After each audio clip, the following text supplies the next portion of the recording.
মানসিকভাৱে বিকাৰগ্ৰস্ত এগৰাকী মহিলা আৰু তেওঁৰ সন্তানৰ সৈতে বহুদিন ধৰি নাজিৰা শিমলুগুৰি পদপথত ঘূৰি ফুৰিছিলে, য'তে ত'তে থাকে, দিন নিশা এনেকৈ ঘূৰি ফুৰিছিলে।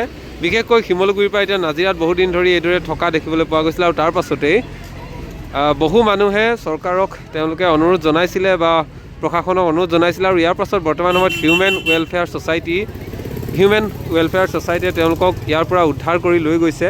নাজিৰাৰ এই ফুটপাথত দেখিছে, ইয়াতেই তেওঁলোকে মাক আৰু সন্তান একেলগে আছিলে, মাক আৰু জীয়েক, আৰু এটা ছাগলীও আছিলে লগত, আৰু এই কুকুৰা পোৱালিটো, এইবোৰ লগতেই ইয়াতে তেওঁলোকে দিন কটাই আছিলে। আৰু বৰ্তমান সময়ত হিউমেন ৱেলফেয়াৰ ছ'চাইটিয়ে তেওঁলোকৰ মাকৰ যিহেতু মানসিক ৰোগী মাক, আৰু তেখেতক চিকিৎসা কৰাৰ উদ্দেশ্যে হিউমেন ৱেলফেয়াৰ ছ'চাইটিয়ে ইয়াৰ পৰা উদ্ধাৰ কৰি লৈ গৈছে।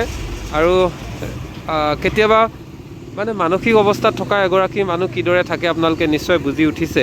আৰু সেয়ে নাজিৰাত এইদৰে ঘূৰি ফুৰিলত এটা বিশেষ পৰিৱেশৰো বিৰাজ কৰিছিল। আৰু তাৰ পাছতে হিউমেন ৱেলফেয়াৰ ছ'চাইটিয়ে এই পদক্ষেপ গ্ৰহণ কৰি তেওঁলোকক ইয়াৰ পৰা ধৰি নিয়াৰ এটা ব্যৱস্থা কৰিছে, উদ্ধাৰ কৰাৰ ব্যৱস্থা কৰিছে।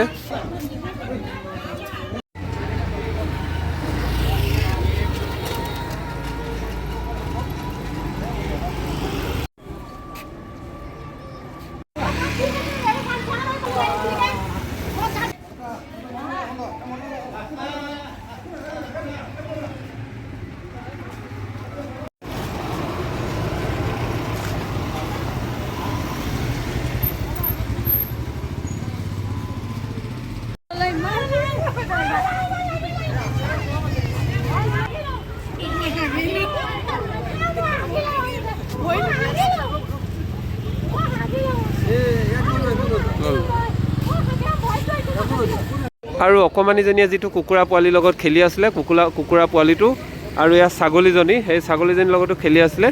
এতিয়া এই সকলোবোৰ লগত লৈ হিউমেন ৱেলফেয়াৰ ছ'চাইটিয়ে তেওঁলোকৰ চিকিৎসাৰ বাবে নাজিৰাৰ পৰা উদ্ধাৰ কৰা দেখিবলৈ পোৱা গৈছে। যি নহওক, মহিলাগৰাকী সুস্থ হৈ উঠক, তেওঁৰ সন্তানক যাতে তেওঁ চাব পাৰে, ইয়াৰ ওপৰত হিউমেন ৱেলফেয়াৰ ছ'চাইটিয়ে বিশেষ ব্যৱস্থা গ্ৰহণ কৰিব বুলি আমি আশা কৰিছোঁ।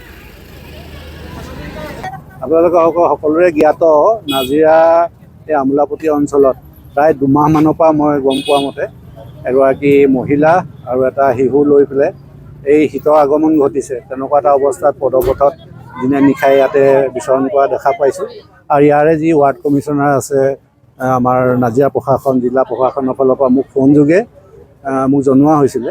কিন্তু যিহেতু আমি অনুষ্ঠানটো নিজে চলাইছোঁ, আৰু এতিয়ালৈকে আমি লিখিতভাৱে আজি 2 দিনৰ আগলৈকে কোনো পত্ৰ আমি পোৱা নাছিলোঁ।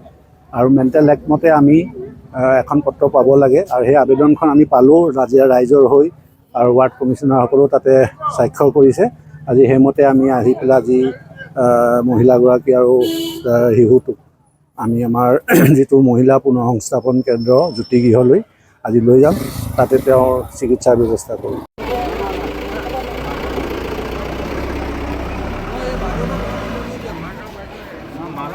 মাকৰ বাইকটো কথা